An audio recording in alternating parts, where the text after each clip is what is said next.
Hi, I'm Greg Dell with Dell Disability Lawyers, and I'm here with attorney Rachel Alters, and we're going to discuss a recently resolved case that you had against Prudential. And in these videos, we like to discuss what you were able to do for the claimant, why the claimant was denied, and then we'll talk about some tips that will help people with their claims. So let's start with the background of this claim that you had against Prudential. Okay, this is a claimant that I represent. He's a senior technological engineer. He's been working at this company for probably over 10 years, at least.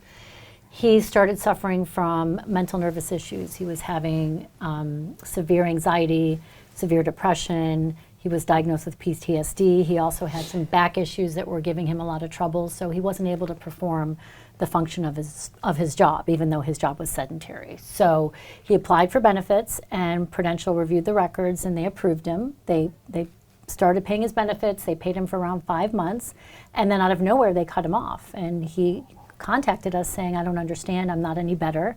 In fact, I'm worse, and they cut my benefits off, and I need help. So that's where All right, so once he contacted you, I know the first thing you did was get a copy of the claim file. And Right. for people who don't know, the claim file is the entire record of everything that Prudential has in their possession with regard to this claim. So it's Right. all the medical records that were submitted, it's the medical reviews that they did, it's financials, it's employer statements, it's the policy, it's everything. Right. So you got a hold of this, you went through it, and then you said, look, I know that they approved him initially, and he had an elimination period of 6 months. So they really thought for approximately a year that he couldn't do his job.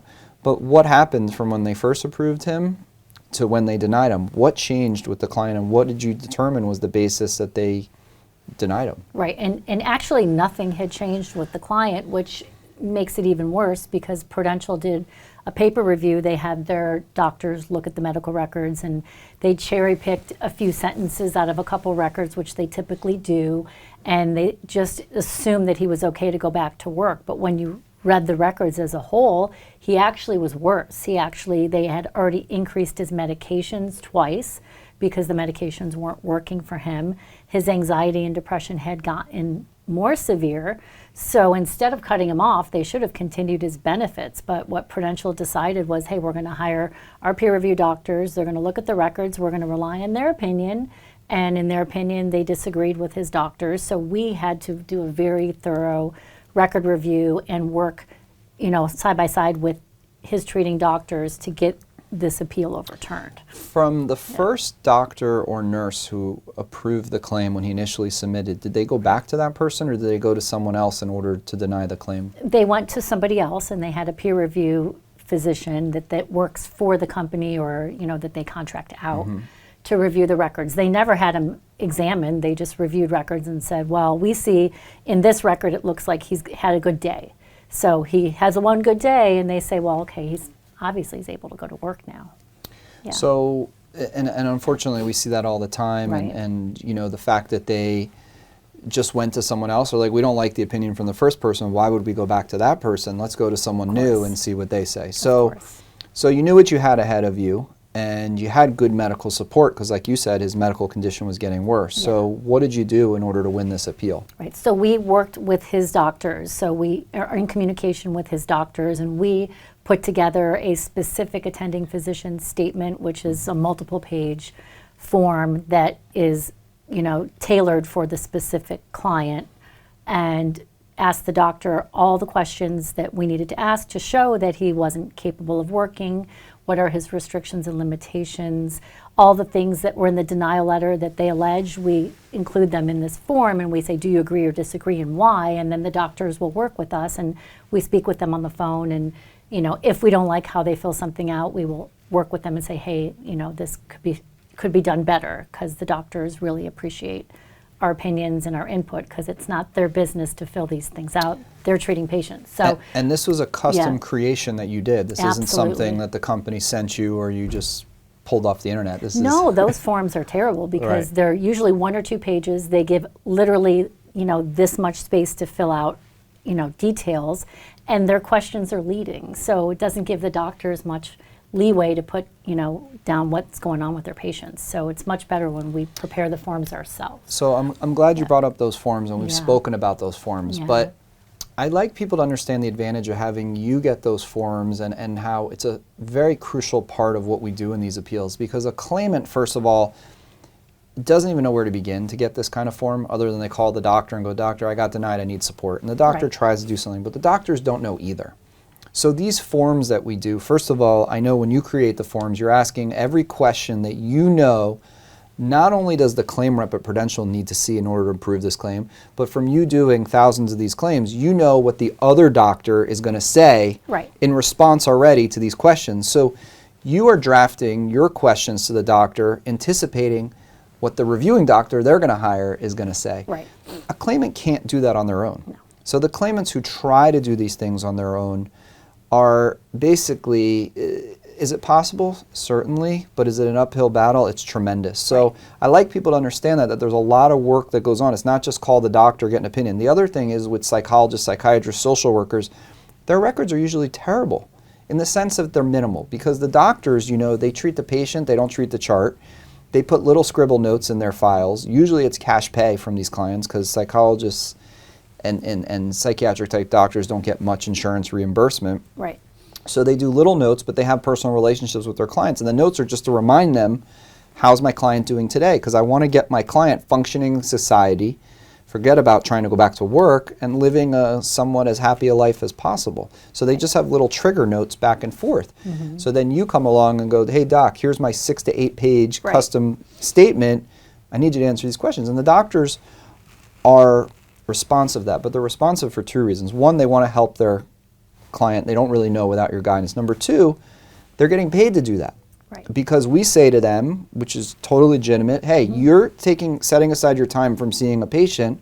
We're not an insurance company. If it takes you an hour to do this, our client is going to pay you for your time. So please give this attention, because if you don't, our client's never going to get his or her benefits. So Right. that process is the behind the scenes of what we do, that there's no way a claimant can do it. The other thing, Rachel, talk about this. How could a claimant who's saying they can't function get this kind of information from their doctor? Think about that conflict. Obviously, they're put in a tough position because you're telling a claimant who has severe depression, major anxiety, PTSD, who barely can get out of bed, that they're supposed to go handle an appeal process on their own when they can't even, make themselves lunch. So these insurance carriers are hoping they don't hire lawyers because they know once they hire us, we're probably going to get this claim Right. overturned. So, But the claimants also, if they put together their own appeal and put together a very logical, coherent, strong argument, then the person getting it goes, wait a second, right, I thought you couldn't do X, Y, and Z. How did you do this? right. Well, it's like catch-22. You're right. Yeah. So that's something that also comes up that people need to realize, and the claimant might be going, yeah, I can do that. That doesn't really relate to my job. Right. But it does, because you're showing them a task of what you can do. Exactly. All right, so you put everything together, and how long did it take, and what was the outcome ultimately? Yeah, it usually takes us, almost the full 180 days to put together the whole package between getting the medical records and speaking to the doctors, and and we put together a very big package for an appeal. So it takes that long to get it all together, and then we submit it, and then the insurance carrier has their 45 days to make their decision, and then it can get an extension. So that was the time. And how long did process. it take them to make a decision in this case? It took them, I think it was only 45 days, and they did overturn their decision. They have not approved him yet for his physical condition.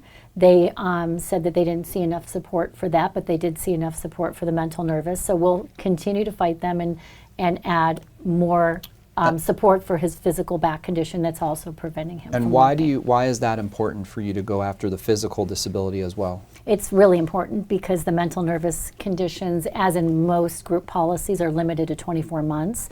And a physical condition, if you have the condition for longer than 24 months, can be paid to either age 65 or retirement should you need it. So it's a big difference. So there's still significant work for you to do in this file. And again, it's difficult because the depression could have been secondary to the back condition, or it could have been related, but if the back condition on its own is disabling, then this particular claimant can likely get over the mental nervous 24-month limitation and get benefits for, like you said, to age Right. 65 or 67. So that is something obviously that's probably coming up relatively quickly here, because they're going to start evaluating that about 18 months into the claim. Right, and we may have to do another appeal if that's the case. If they deny and they still don't see enough, then Right. we can appeal for the physical again. So.